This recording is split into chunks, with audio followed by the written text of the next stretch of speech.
Welcome everybody to Beginning Painting.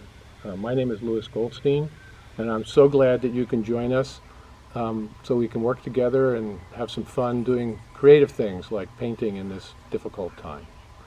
The emphasis in this class is on beginning, which means that there are not a lot of heavy expectations. So before we go through the materials you're going to have to get and talk a little bit more about the class, let's talk a little bit about talent and expectations.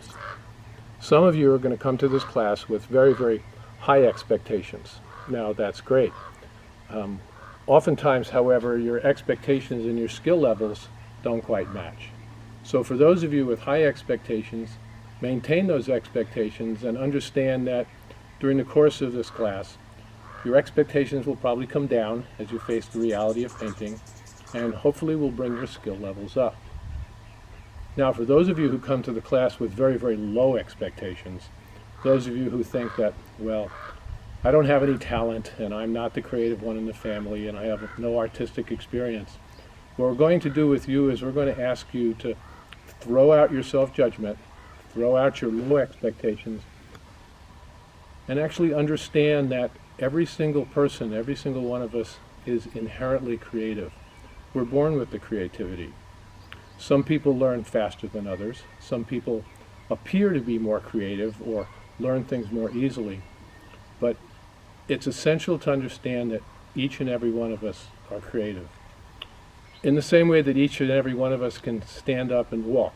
So let's go back to when you were a little kid. You were about 9, 10, 11 months old, and you endeavored to take your first creative step. And you got up, you pulled yourself up on the table, and you took your first step and you fell on your butt. Now, when you fell on your butt, did you sit there and say, this walking, man, I just can't do this walking, this isn't for me. Johnny over there, Johnny's been walking around since he's 9 months old and running around. Johnny will be a walker, but I'm just going to be a sitter for the rest of my life. No, that's not what you do. You get up and you do it again until you can walk. And every one of us, for the most part, unless we have severe limitations, can walk. It's the same thing with painting. It's the same thing with drawing. Every one of us has those creative abilities.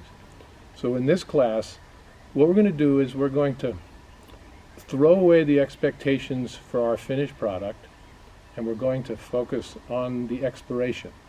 So instead of a teaching or a goal-oriented thing, we're going to explore. We're going to explore color, the qualities of color. We're going to explore shape, line, value, all of the different elements of art.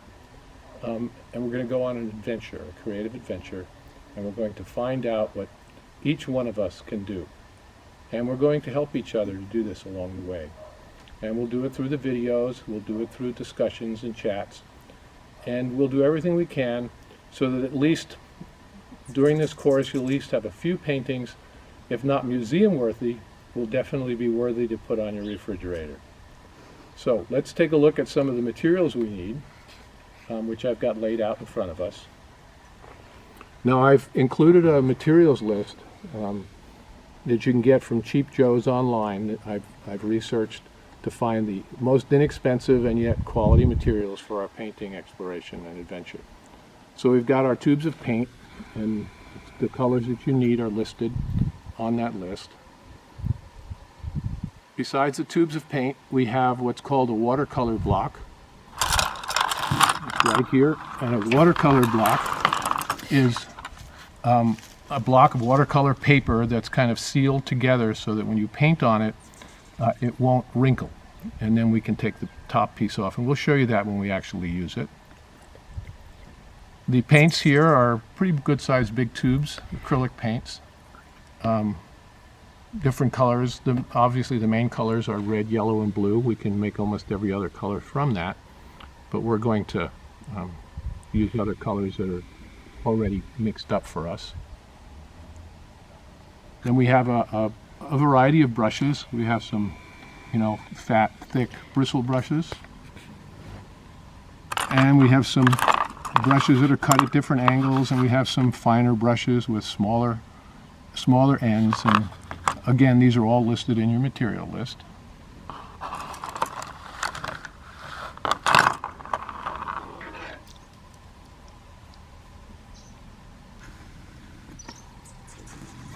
Over on this side, we have a plastic palette. This is a pretty neat one. It's inexpensive. It folds open. You can actually put your thumb in here so you can look like a real artist. It's very important to look like a real artist. And we've got all these different compartments for our different colors and larger compartments that we can use to mix the colors. And what's nice about this is because acrylic paints dry so quickly, if we have paints left over between our painting times, we can close it up and keep the paints moist so that we can do that. This is a larger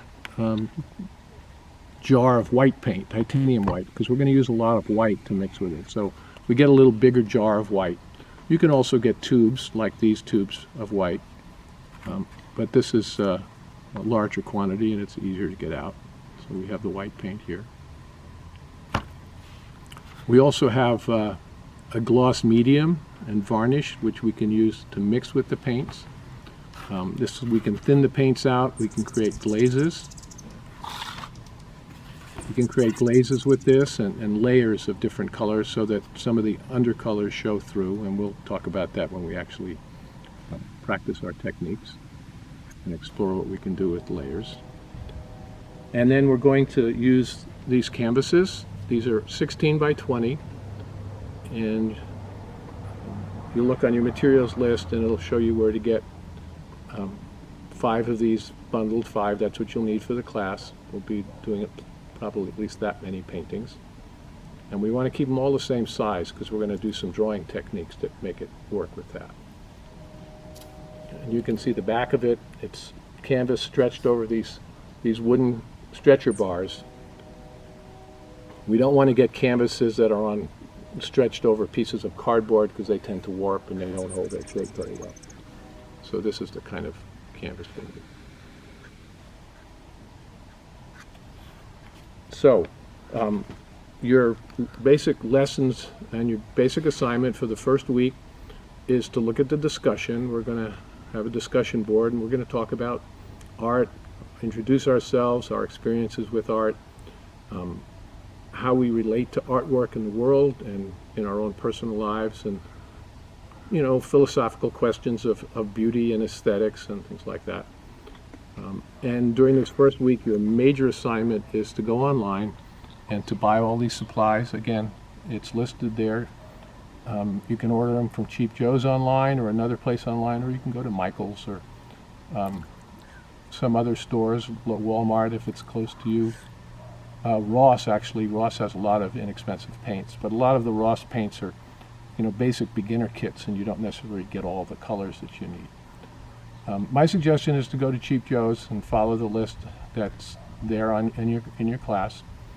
Get your materials, and we will have our discussion, which is due next Sunday, and then after that we'll actually take out our brushes and we'll actually start painting.